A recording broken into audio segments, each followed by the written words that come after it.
Film study isn't about proving how prepared you are as a coach. Understand that as a coach, you have to be the most comfortable person in your locker room. For players, it's about getting them to see the game more clearly. If film simplifies decision making for your players, you're doing it right. If it overwhelms them, it's probably doing more harm than good. Just when I thought I was out, they pulled me back in. Please believe it or not, I'm still a cream of the crop. I was just until the age of 18 on the charts. Wasn't even dreaming this far. Believe who you are, the sun doesn't even know it's a star. Welcome back to Early Retirement. This is a solo episode today, and I want to talk about something that every high school coach knows matters, but I also think a lot of us struggle with, and that's film study. Because film study hasn't changed in its importance, but the way players consume information absolutely has.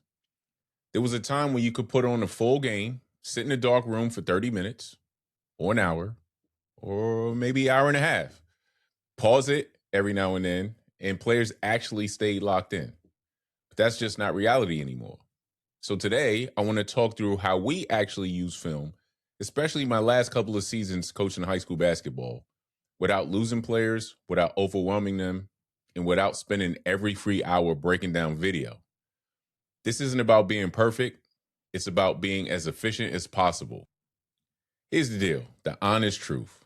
Players don't struggle with film because they don't care.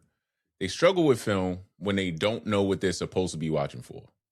What seems to be painfully obvious to us as coaches are not that for a lot of our players anymore.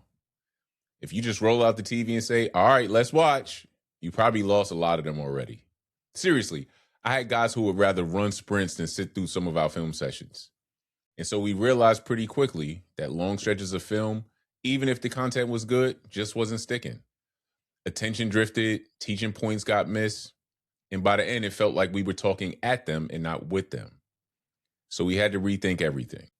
Now, before we even open huddle and start the scouting process, I always started with one question in my mind.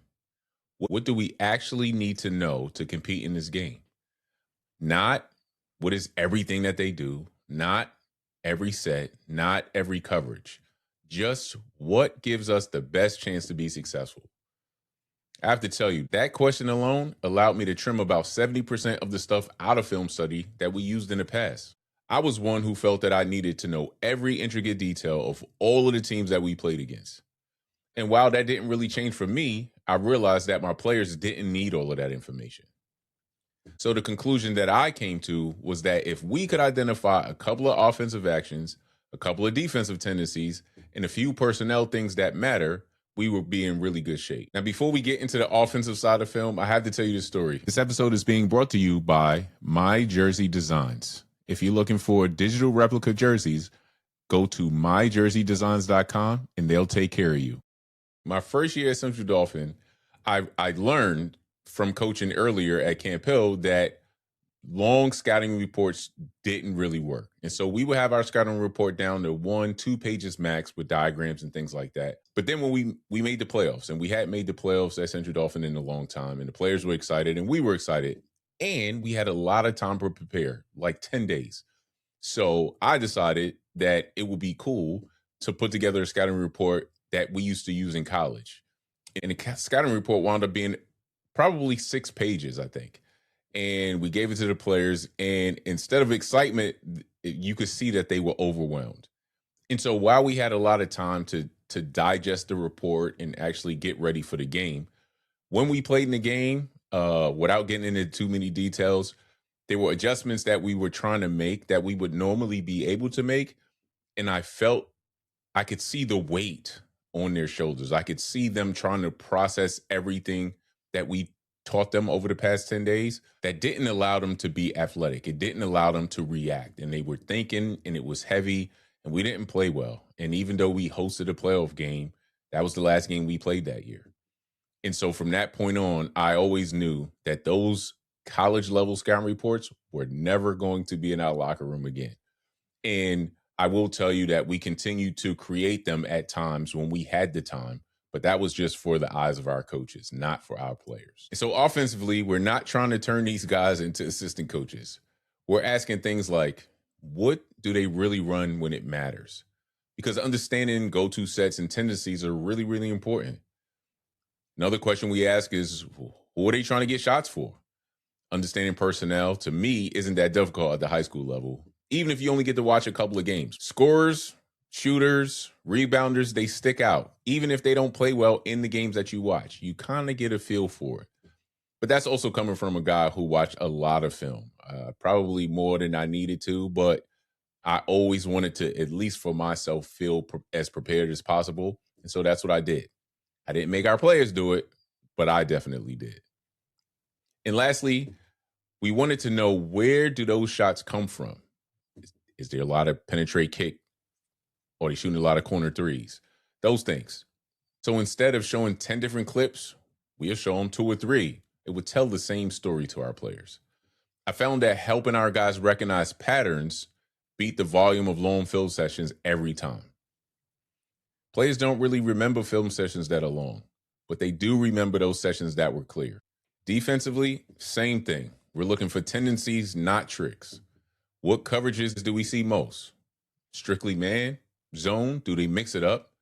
How aggressive are they on the ball? Do they pressure man on man, or are they trying to put pressure on the ball by sending traps? What are they comfortable giving up?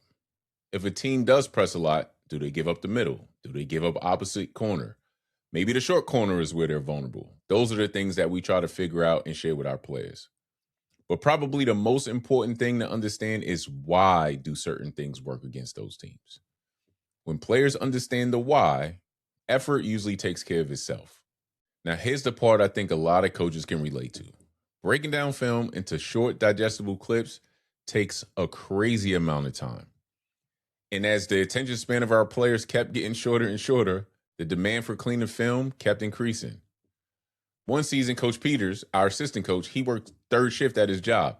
And so he would be cranking out clips in the middle of the night while we were all asleep. And it was great for that time, but it wasn't sustainable.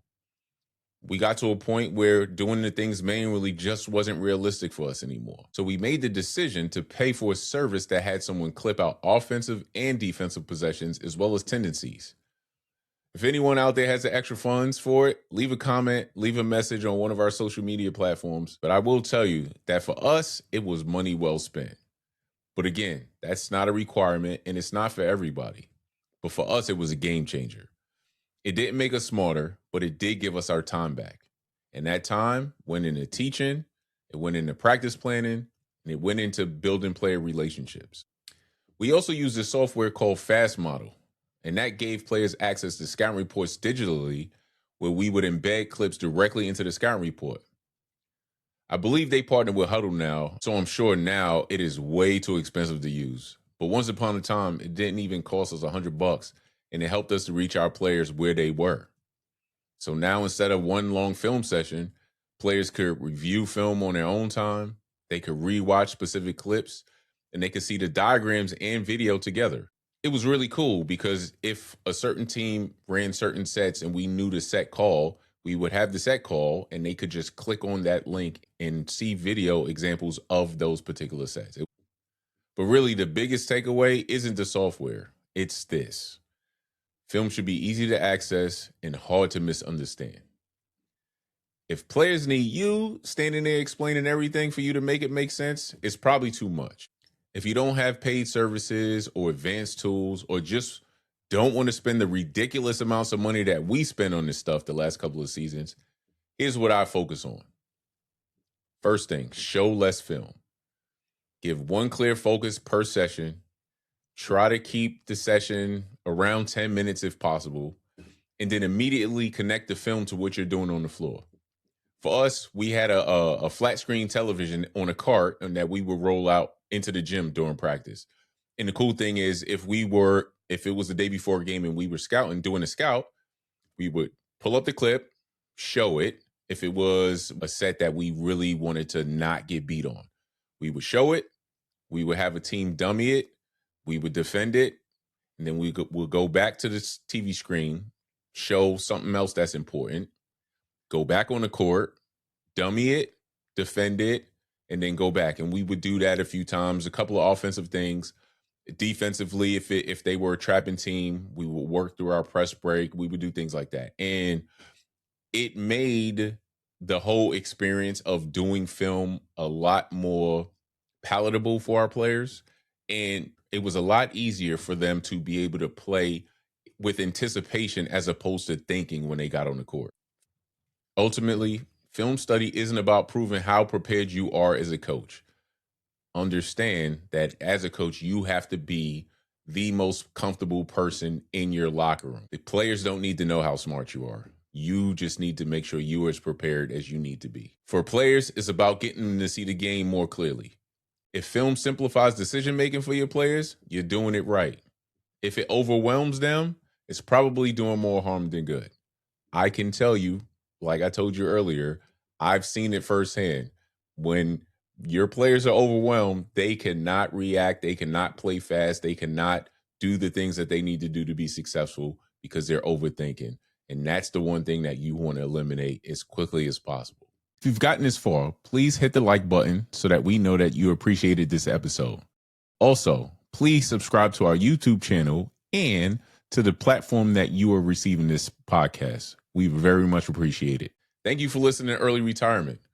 If this episode resonated with you, pass it along to another coach who's trying to make film work in today's game. I'll talk to you next time.